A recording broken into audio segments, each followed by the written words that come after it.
Estamos aqui para dar voz ao povo. Em defesa dos cidadãos. Pela dignidade humana. Todos temos deveres, mas também todos temos direitos. Será que existe justiça? Isto é o povo a falar.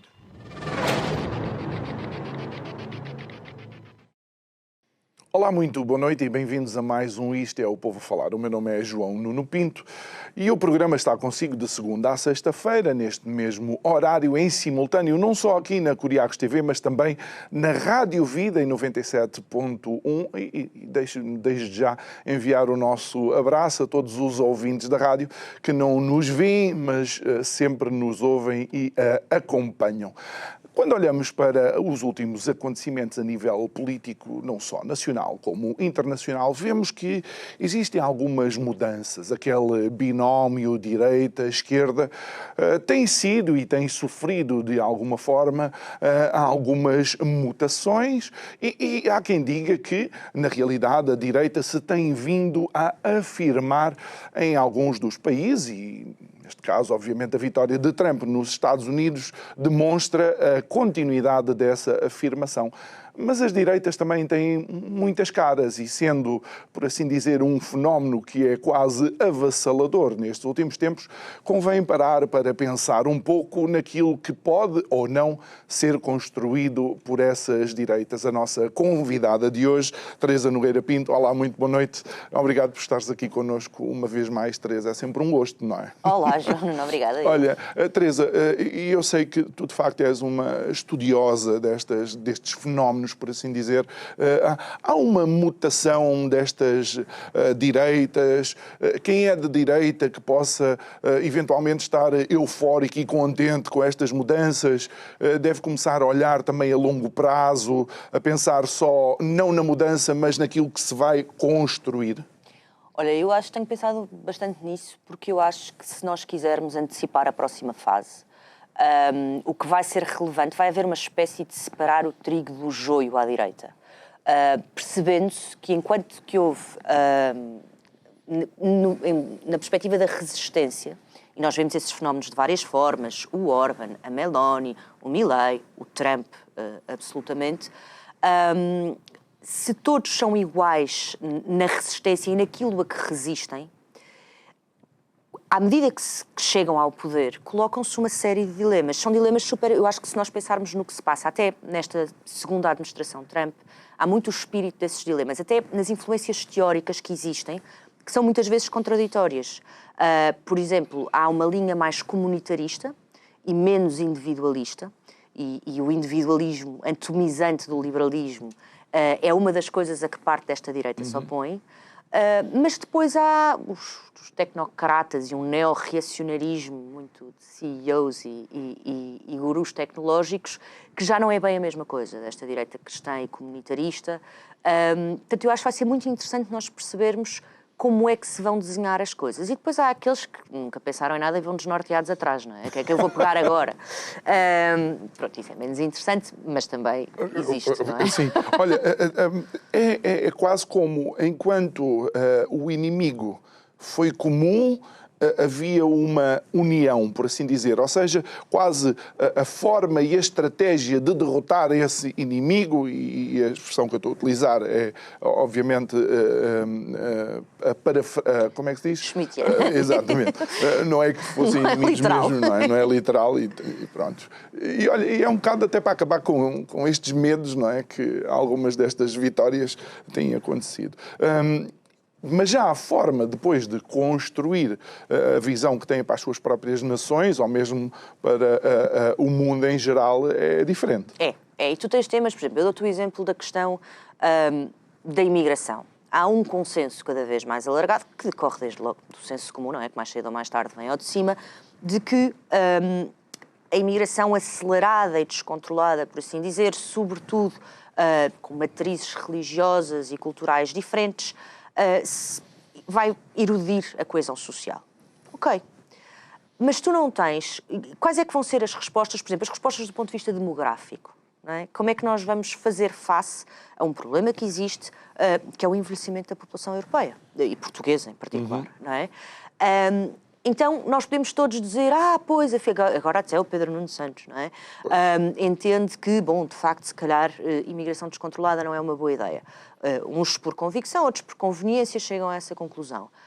Mas quem é que vai pensar os problemas da demografia, que são problemas a longo prazo, não é? Quem é que é capaz de vir e que envolvem até questões culturais? Porque tu tens, por exemplo, tens o exemplo da Hungria, onde já há algum tempo estão a ser implementadas políticas de apoio à natalidade, políticas públicas, bastante encorajadoras da natalidade, com resultados modestos e lentos.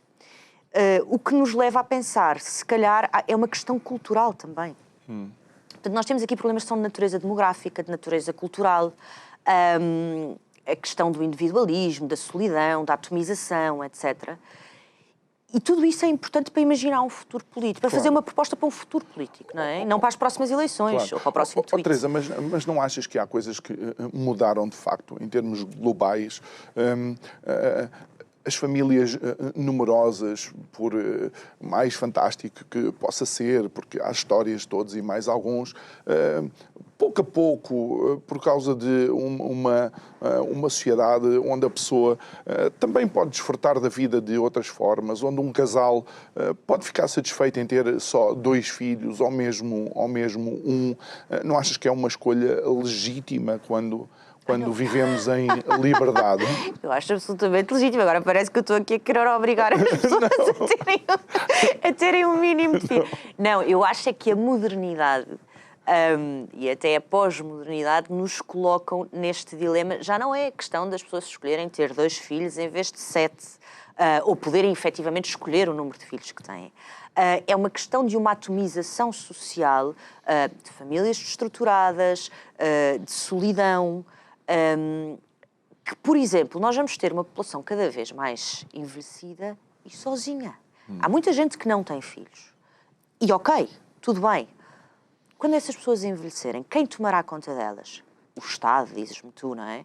Agora esta maluqueira do ensino pré-escolar, das creches, etc., que tem que haver cada vez mais, assegurar-se que há uma resposta do Estado. É o Estado a tomar conta dos miúdos desde que nascem e a tomar conta de nós até que fechamos os olhos, substituindo-se a fórmulas que, em meu entender, poderão ser mais felizes, felizes até do ponto de vista literal, não é? Que é a questão das famílias, das comunidades mais próximas, das soluções de bairro, etc. É interessante que possamos abordar isto do ponto de vista cultural e quem tivesse a beber um cafezinho connosco ia rir-se mais do que aquilo que nos vamos rir nós aqui.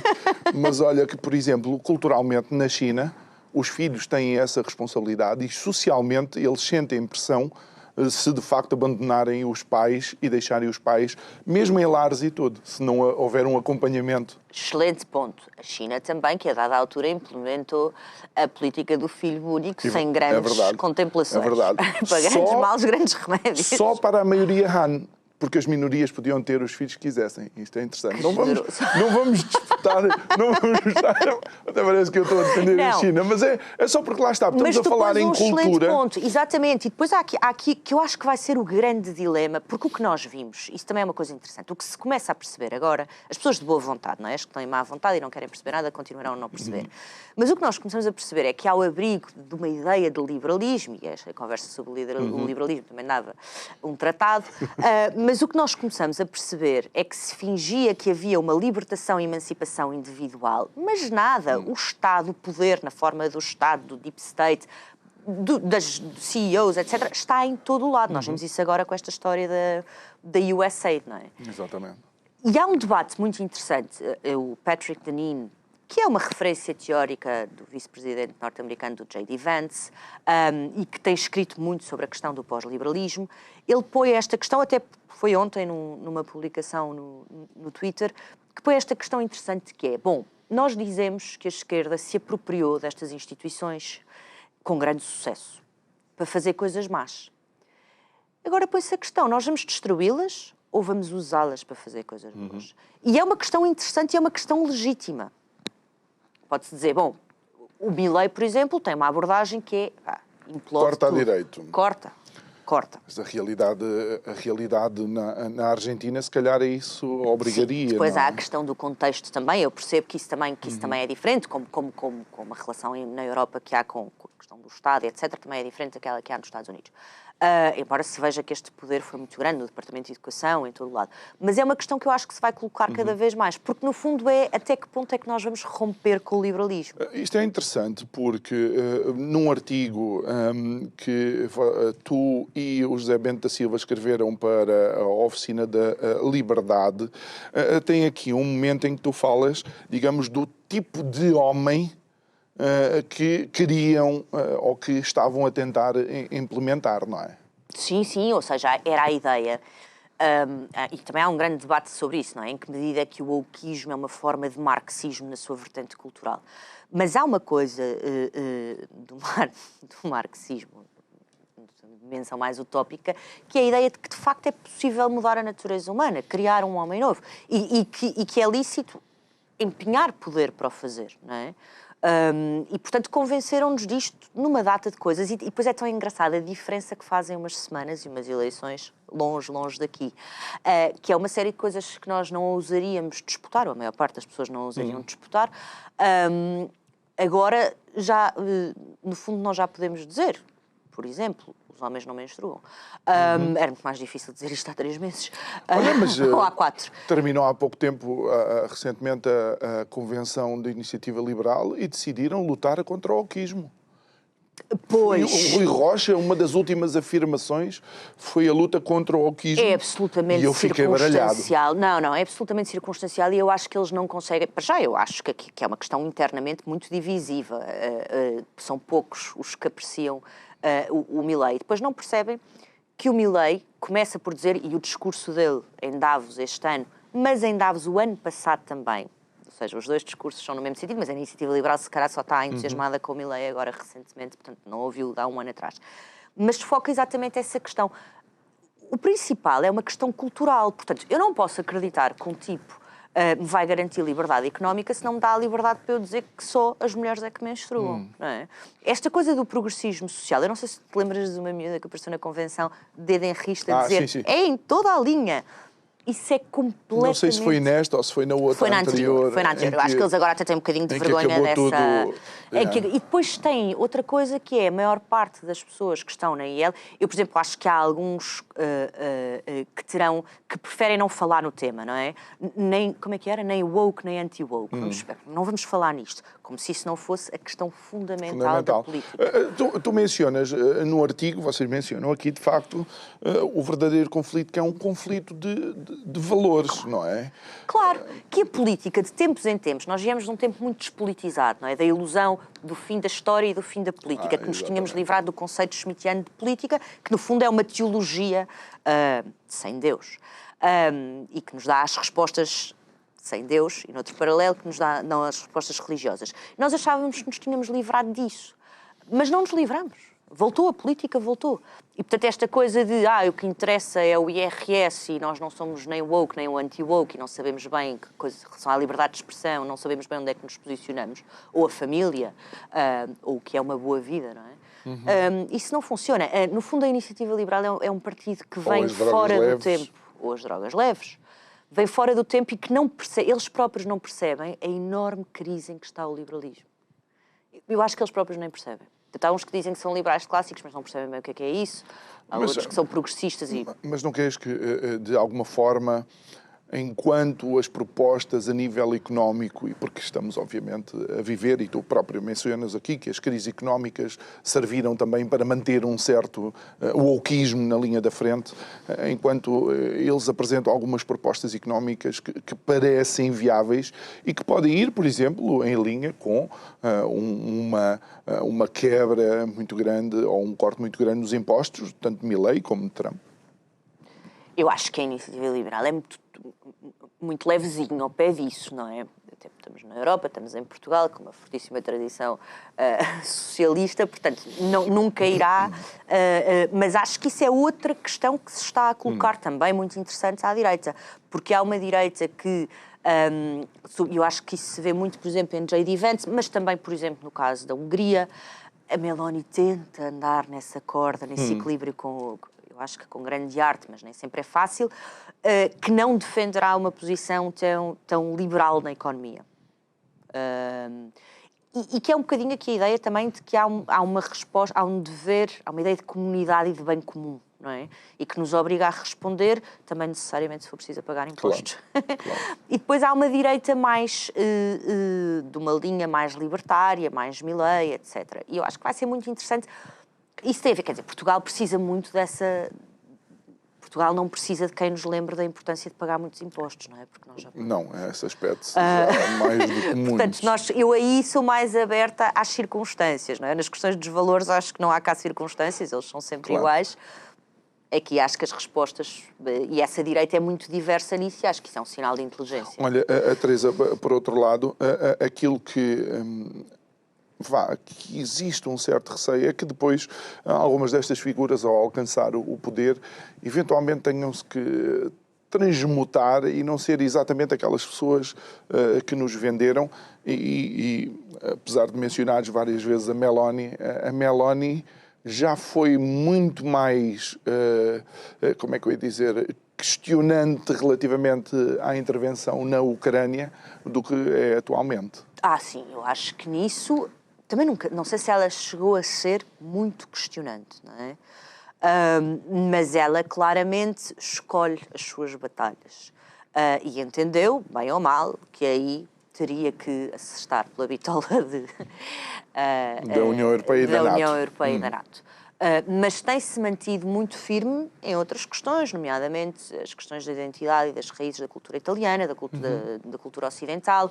Muito interessante porque ela cita muitas vezes Tolkien, etc. Ou seja, há ali, eu acho que a Meloni é sem dúvida uma das grandes figuras de sucesso e de síntese e de compromisso desta nova direita. Olha, e achas que a Meloni pode representar aquilo que nós estamos a ver à direita, que é a serem os novos representantes dos colarinho azul, portanto, os trabalhadores, até porque, na realidade, segundo os últimos dados, a Itália ultrapassou a nível industrial a França? Acho. E com uma medida de sucesso. Portanto, não apenas essa identificação com a classe trabalhadora e aquilo que nós estamos a ver, esta revolução política que nós estamos a ver, isso não deixa de ser irónico, é uma revolução das classes trabalhadoras contra o liberalismo. E agora parece que eu estou aqui a falar a partir de Moscovo. Mas é verdade, é uma revolução das classes trabalhadoras, não sei se mas incorporando e representando as classes trabalhadoras contra uma elite e contra a lógica do liberalismo. E acho que ela conseguiu com sucesso fazer isso. Todas as direitas têm conseguido fazer isso, embora eu ache que não são todas iguais. A Le Pen, por exemplo, foi buscar muito voto ao Partido Comunista e à antiga extrema-esquerda, não é? Ou esquerda, se quiseres. E eu não acho que a Le Pen e a Meloni sejam a mesma coisa. Achas que isso também representa a primeira travagem da globalização ou do globalismo? Países começarem a pensar na sua própria reindustrialização?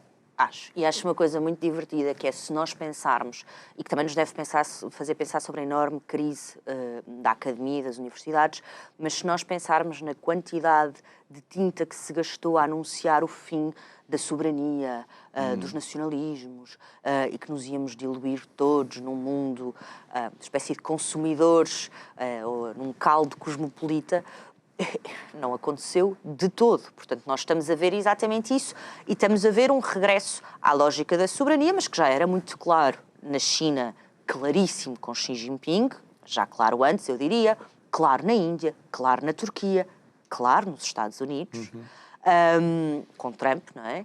E que a Europa foi resistindo, não é? Que a Europa foi resistindo e está a resistir. Eu acho que nós vamos assistir a um estrebuchar muito grande dessas forças cosmopolitas, federalistas, globalistas, na União Europeia, porque é o último bastião. Deixa-me fazer-te uma pergunta que se calhar não se faz muitas vezes, mas aqui estaria o busilis da questão. Será que em algum momento alguém pensou e disse assim, nós nunca vamos ter o tamanho da China, nunca vamos ter a velocidade dos Estados Unidos, a única coisa que podemos fazer é juntar-nos todos e criar aqui um super-Estado?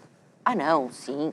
Isso é utilizado, sim. Isso é o grande argumento que é utilizado. E por isso, de certa forma, a vitória do Trump e a ideia de que haverá uma relação de maior hostilidade com a União Europeia, como a guerra na Ucrânia também, tudo isto tem servido como argumentos para dizer nós precisamos de acelerar a integração. Macron, a própria Presidente da Comissão, isso é o argumento de não interessa o que é que vocês disseram em referendo, quando foram questionados sobre o tema, não interessa a total falta de democracia desta burocracia gigante, sem alma, sem representatividade, é acelerar para fazer um superestado. Isso é o grande argumento. Agora, eles não usam a palavra superestado. Superestado é a palavra que é usada pelos resistentes para denunciar. Olha, estas pessoas estão a criar um superestado sem que ninguém lhes tenha dado mandato para isso. E eu acho que a União Europeia vai ser o último bastião de resistência. Por outro lado, neste artigo tu também mencionas muito o bom senso, não é? É que achas que o bom senso vai estar ou está a prevalecer. Mas não crees que com os excessos que eventualmente possam ter sido cometidos, e deixa-me ir a uma coisa muito simples, a participação de homens biológicos no desporto feminino, achas que aí é o bom senso ou tem que haver um corte a direito? Bom, acho que à direita. Vou brincar. Acho que no caso dos Estados Unidos está a haver esse corte. Okay. Inclusive foi mencionado e foi uma das coisas mais aplaudidas no discurso do Trump. E agora há 2 géneros, já não há 72, não é? E, portanto, voltamos à continuidade que sempre houve desde que o mundo é mundo. E acho que se tem reparado uma coisa também muito interessante que marca uma diferença muito grande da primeira vitória do Trump para esta. Tu não vês multidões na rua a chorar, a dizer que é o fim do mundo, etc. Ou seja, isso mostra que o bom senso de facto ativou-se e consolidou-se e as pessoas até têm um bocadinho de vergonha. O Partido Democrata está completamente desaustinado, não sabem em que é que hão de pegar e estão com muita hesitação em pegar nas identitárias, nas causas identitárias. O interessante isto é que o maior ativismo que conseguimos ver é a saída do Twitter. E para alguns, ou do X, para alguns é temporário, porque depois voltam logo. Porque, sim, não tem, e é completamente... E isso é giro, e nós vamos aos direitos do consumidor, mas dá-me só aqui mais uns minutitos, está bem? Aqui à produtora, estou a ver se consigo lobby, que é o seguinte, é interessante que a direita resistiu, as pessoas que tinham uma visão da direita resistiram nas redes sociais, mesmo quando eram bloqueadas, mesmo quando sofriam shadow banning, mesmo quando sabiam que as publicações, em vez de alcançar todo mundo, alcançavam 2 ou 3 gatos pingados. E, no entanto, aquilo que vemos à esquerda, portanto, estes senhores éticos e morais, é sair das plataformas, em vez de ficar e resistir. Sim, eu acho que nós perdemos e ganhamos. Bem, agora vou dizer uma coisa altamente, mas pronto, eu não estou aqui na minha qualidade nem académica nem profissional, posso dizer o que eu quiser. Aqui quando eu digo Teresa. Nós, estou a falar nós, a direita, onde eu me incluo, como eu me auto-identifico, nós perdemos e ganhamos de maneira diferente. E temos melhor perder e melhor ganhar. Portanto, eu acho... Jogamos pelas regras. Jogamos pelas regras, pronto, há uns memes, eu tenho rido muito, tem havido aqui material muito divertido, claro. Mas nada, quer dizer, não há... E tenho algum medo em relação a alguns personagens com quem eu acho que há uma dívida de gratidão gigante, o Elon Musk, uma dívida de gratidão gigante, acho que ele mudou a história destas eleições, mas acho que não pode haver tanta soberba na vitória também. E ele não se pode esquecer que ele não é um político. Exatamente. Portanto, eu também acho que agora nós temos que começar a estar à altura das vitórias. Claro. É interessante, e nós vamos deixar isso para a segunda parte, que é de facto o que é que vamos construir. Vamos reprimir? Vamos criar um anti-wokeismo ou vamos também manter a liberdade como um valor essencial? Vamos até aos nossos direitos do consumidor, depois regressamos para continuar a nossa conversa com a Teresa Nogueira Pinto. Até já.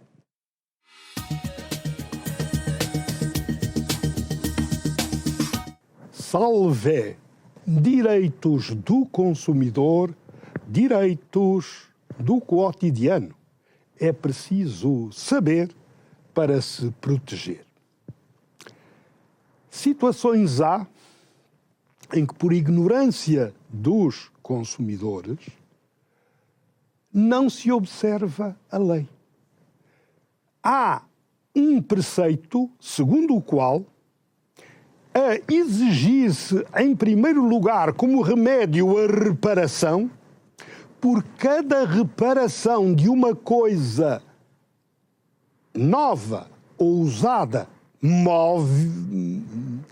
móvel, por cada reparação há um acréscimo de 6 meses de garantia. Com um limite, porém, um limite de 4 reparações.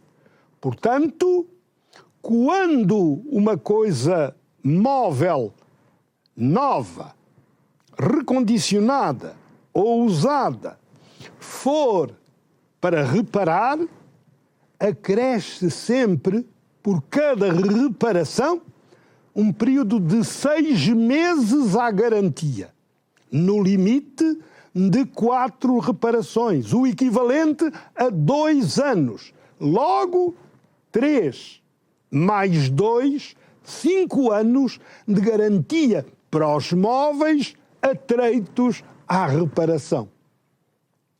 Este é um princípio, esta é uma regra que os consumidores não podem ignorar. Por cada reparação, um acréscimo de 6 meses à garantia, com um limite, porém, de 4 reparações.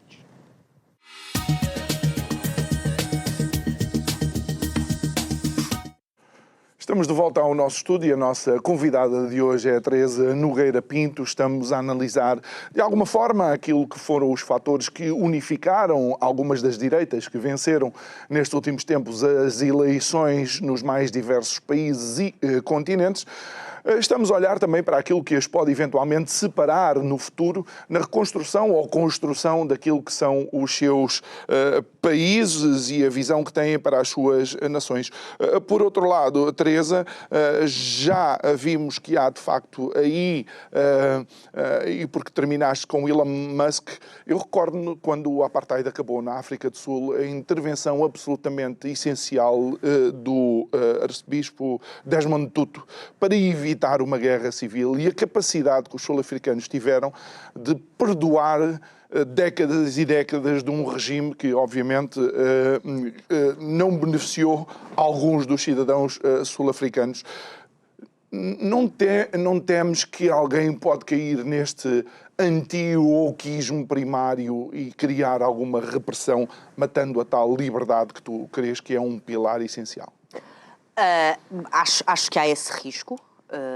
Acho que há esse risco existe, e depois acho que há um risco. Tu estavas a falar a propósito da África do Sul, e eu tenho seguido com algum interesse, e confesso também alguma preocupação, a picardia que existe entre o governo da África do Sul, as autoridades da África do Sul, e esta nova administração, e o Elon Musk em particular, que eu bem sei que ele tem origens sul-africanas, portanto não estou a dizer que não é uma coisa que não lhe diga respeito. Claro.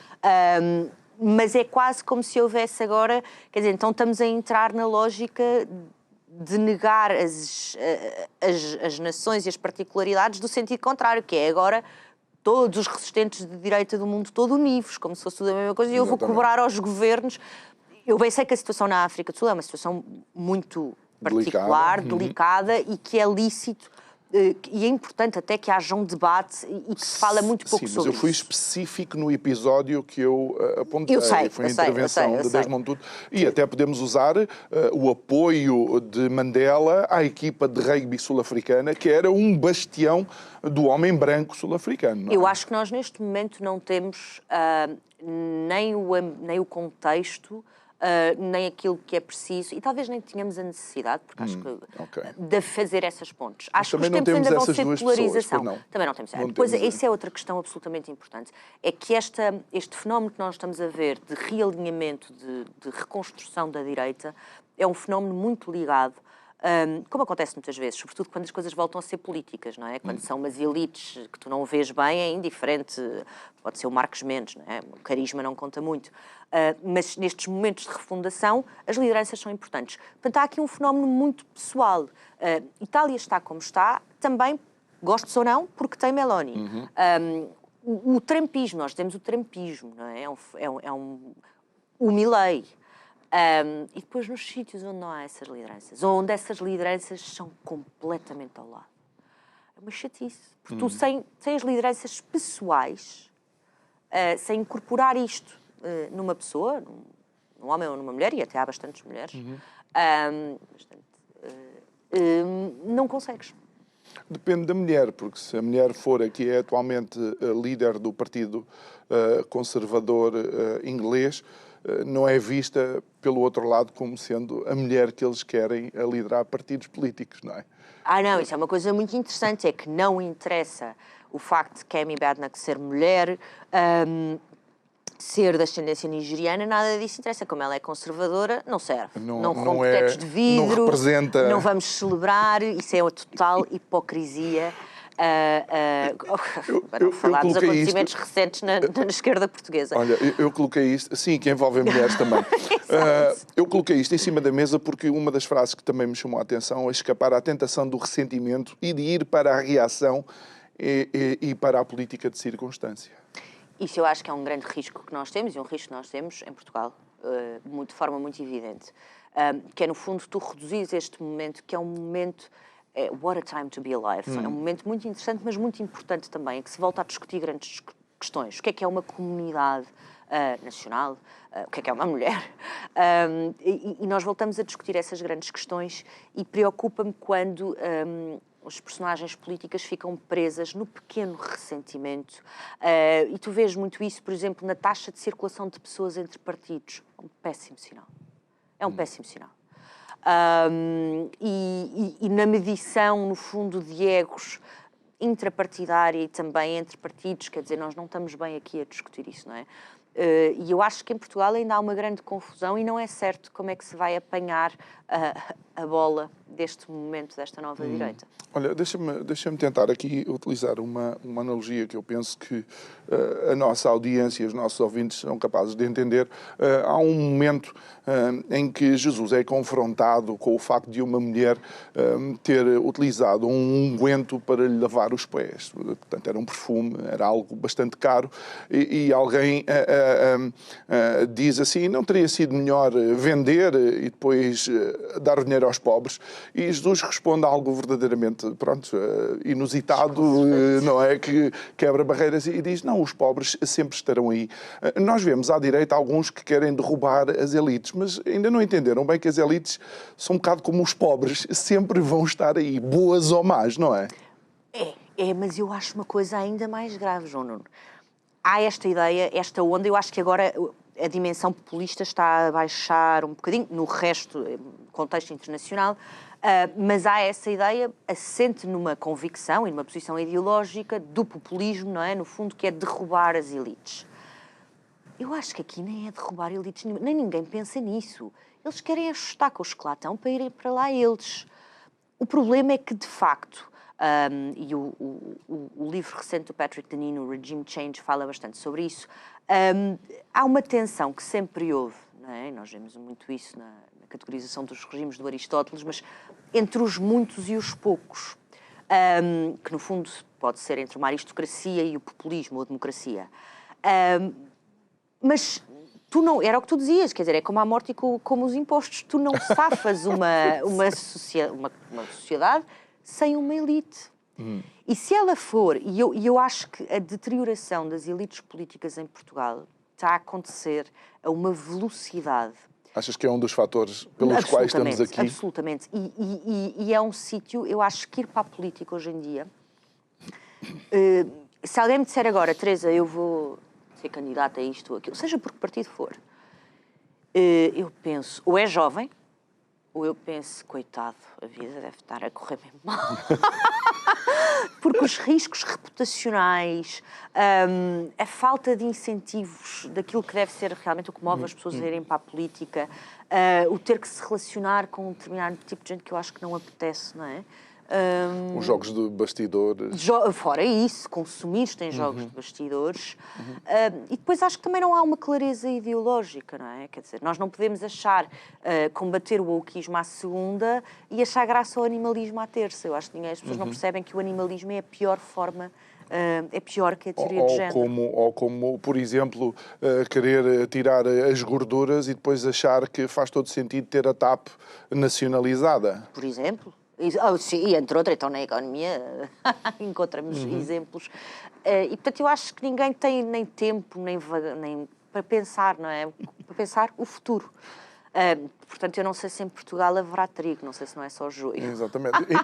E então Portugal seria eventualmente um país onde há que construir, ao passo que outros países podem reconstruir. É isso? Não, eu acho que nós também temos muito por onde reconstruir, eu não sou tão otimista. Eu acho que nós aqui temos a questão económica, ou seja, acho que em Portugal, do ponto de vista económico, é claro que nós não podemos ir para um socialismo 2.0 de direita, com a bandeira de Portugal em vez de com lá o que é o símbolo do Partido Socialista. A Rosa. A Rosinha. A Rosinha.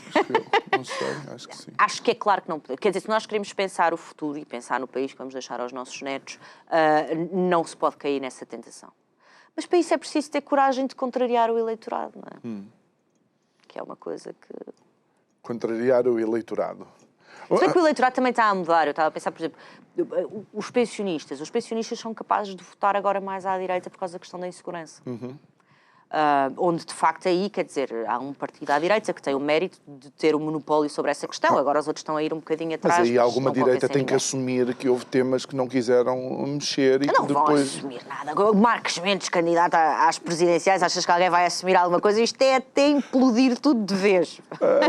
Olha, e é interessante que, de facto, já mencionaste há pouco, mas queria ter o teu feedback mais alguns minutos, que estas vitórias não só têm afetado alguma direita, mas têm tido o condão de mexer em alguma esquerda, como, por exemplo, no Partido Socialista, relativamente à imigração. Sim, isso também tem sido muito interessante, porque eu acho que a esquerda, e justiça seja feita, há vozes à esquerda, sobretudo nos Estados Unidos, mas não só, no Reino Unido também, que alertavam há muito tempo para isto.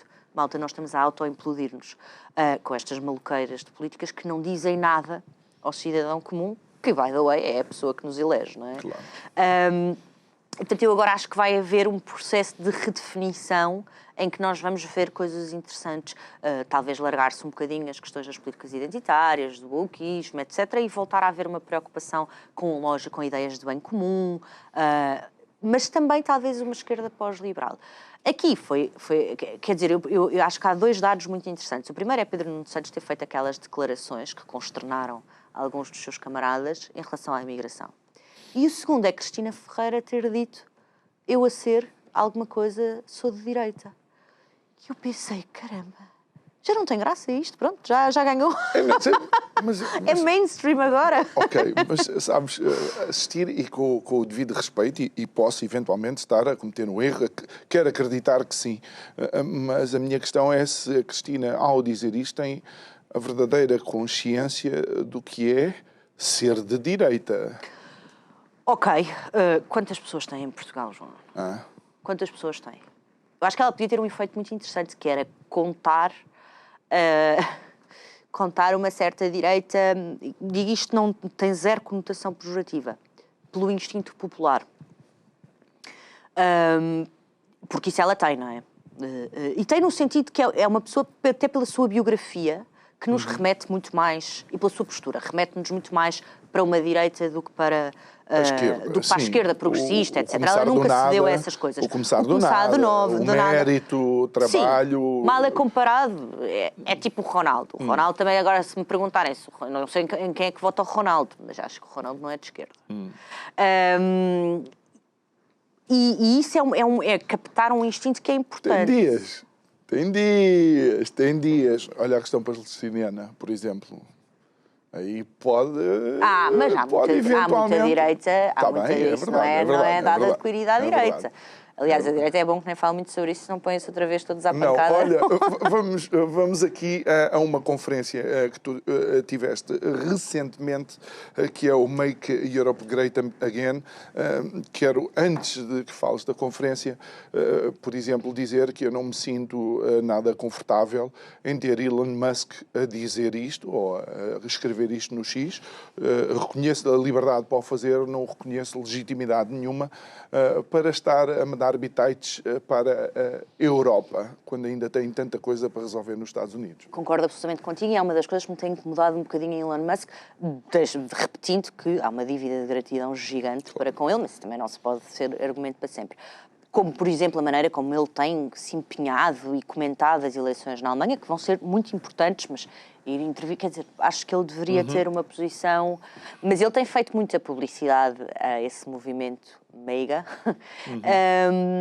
e que, no fundo, é um movimento que vem alimentado pela onda dos Estados Unidos. É porque nós não queremos hegemonia americana também. Eu quero continuar a ser português e europeu. Eu não quero... Não é? Claro, mas tu tens uma coisa interessante. Eu acho que há uma certa direita americana com expressão nesta administração, mas que eu antecipo que andará às turras com a ala Musk e Vivek Ramaswamy, etc., dos tecnocratas, se quiseres, que é uma direita inspirada na direita europeia. A nossa direita foi completamente colonizada pela direita americana, direita liberal, não é? Anglo-saxónica, etc. E agora está a acontecer um bocadinho o contrário. Os americanos interessam-se imenso, por exemplo, estes, o J.D. Vance, esta linha conservadora, etc., interessam-se muito pela Europa de Leste, por exemplo, por aquilo que tem sido o percurso político na Europa de Leste e essa direita, e figuras como Viktor Orban, etc. Isso é muito interessante, porque se o Musk quer colonizar, de certa forma, Marte e a Europa nesse sentido... Mas não achas, e é por isso que eu gosto de ter estas conversas contigo, até porque nos permite viajar um bocado na história. Não achas que há uma certa culpa da direita, por exemplo, em não utilizar o facto da grande maioria dos partidos ou dos países do antigo Bloco de Leste terem, por exemplo, como pilar fundacional a Igreja Ortodoxa, cristã ortodoxa? Ou seja, separámos-nos, digamos, de algo que era o que nos podia eventualmente dar uma base comum, que é o cristianismo, numa das suas vertentes. Claro, separámos, mas é assim, o futuro da direita, e estes acontecimentos provam isso, o futuro da direita na Europa garante-se por causa do leste. Esquece. Agora temos Itália e tal, mas da direita no sentido, não estou a falar da direita liberal, ou da direita do Marcos Mendes, que eu não sei se considera... dos costumes, dos valores, da tradição. Não, e da questão religiosa, cultural, comunitarista, etc. Portanto, uma direita que não é uma direita contaminada pela lógica do hiperliberalismo, e resistiu, foi na Europa do Leste que resistiu. Isso sem dúvidas absolutamente nenhumas. É paradoxal, não é? Não sei se é, porque tu depois tens uma tradição... Fosse bastião de defender determinadas coisas...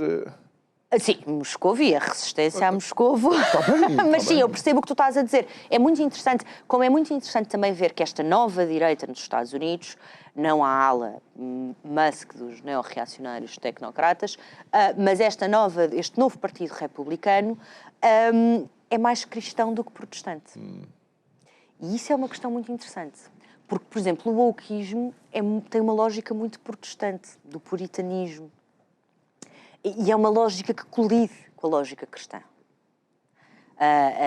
Não sei se entendo... Nós, sim. O cristianismo acomoda, e isso talvez seja... Mas é que ainda há pouco era o marxismo.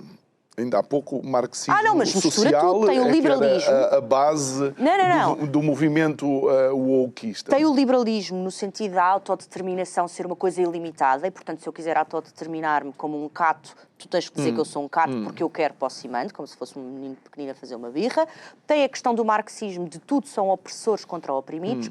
E tem a questão do protestantismo, num certo puritanismo de tu teres que expiar as tuas culpas. Por exemplo, eu há 15 anos disse uma coisa que ofendeu alguém numa publicação e agora venho, como é que se diz, penitenciar-me e pedir desculpas. Há muito de puritanismo, porque o cristianismo tem uma coisa que eu acho que é o grande segredo do seu sucesso, que é conseguir acomodar a culpa. Não é acomodar a culpa no sentido perfeito, de... não é? Exatamente. Nós sabemos que somos marcados pelo pecado. E nós temos mecanismos... Nós daqui a nada estamos a desculpar a Mariana Mortágua, porque ela fez quase um... Ela é humana. Não, mas o cristianismo tem menos... Sobretudo o cristianismo não se deixar contaminar por estas novas vagas, mas tem menos essa coisa do protestantismo que é dramática, não é? Que é desse puritanismo que está muito no wokeismo. A sinalização de virtude, o proibicionismo. O cristianismo não tem isso. Não estou a dizer que é uma bandalheira, atenção a isto. Depois também eu não tenho, nem tenho os skills teológicos para levar este argumento até a últimas consequências. Mas acho que é um ponto interessante. Mistura protestantismo, marxismo e liberalismo. E pode misturar. Porque chegámos a um momento que Biden, inclusive, disse que era cristão. Portanto, claro. é isso que eu às vezes questiono se a pessoa... E isto é interessante porque seria quase uma conversa teológica, não é? Porque o facto de nós dizermos uma coisa não nos faz aquilo que nós estamos a dizer, não é? Eu posso entrar num stand e o facto de entrar num stand não me transforma num automóvel. As pessoas podem entrar nas igrejas ou mesmo nas mesquitas e não é por causa disso que se vão transformar em pessoas que praticam aquela religião. Sim, tu tens esvaziado muito o cristianismo de sentido... às vezes quase parece mais uma grande ONG, não é? Do que propriamente... Um conceito de vida, não é? E um estilo de vida. Olha, Teresa, tu vês que há diferenças neste fenómeno internacional e nacional? Há diferenças? Da direita? Sim. Ai, tantas, João. Tantas que é quase para nós chorarmos. Vejo que há diferenças. Acho que há semelhanças com o que se passa em Espanha, caso a direita portuguesa. Por exemplo, não há um partido do ICR em Espanha como não há em Portugal.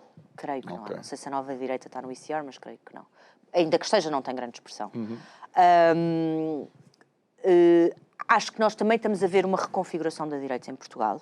Parece-me trágico nesse sentido que Montenegro ache normal que Marcos Mendes seja o candidato presidencial do PSD, porque é tipo avestruz, pôr a cabeça na areia e negar completamente aquilo que se está a passar. Está a haver uma mudança cultural também em Portugal.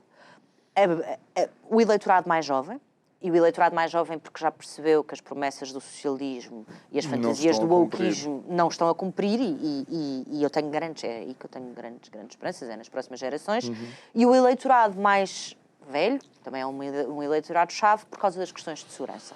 Em que sentem que mais ninguém lhes responde a não ser o Chega, que é um partido de direita em Portugal, mas que é um partido de direita que também tem que fazer um grande caminho de se encontrar ideologicamente. Tu crees que aquilo que acontece com os jovens é um pouco fator ou é motivado pelo eu quero decidir sair, não quero ser empurrado a sair?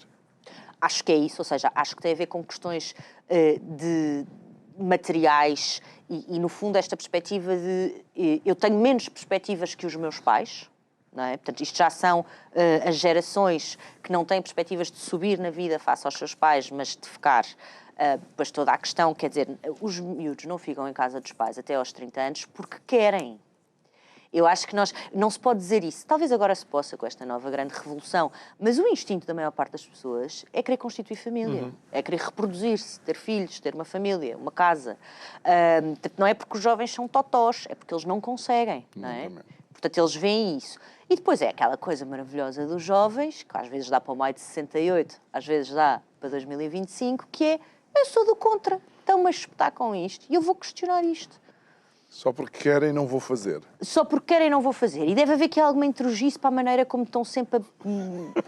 Era o Deus, Pátria e Família, agora é isto. Teresa, estamos quase a terminar.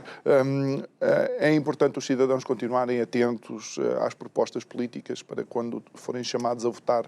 Era bom que quem faz as propostas fizesse um trabalho mais competente, não é? Porque isto está um deserto. Muito bem, e terminamos com o deserto de ideias.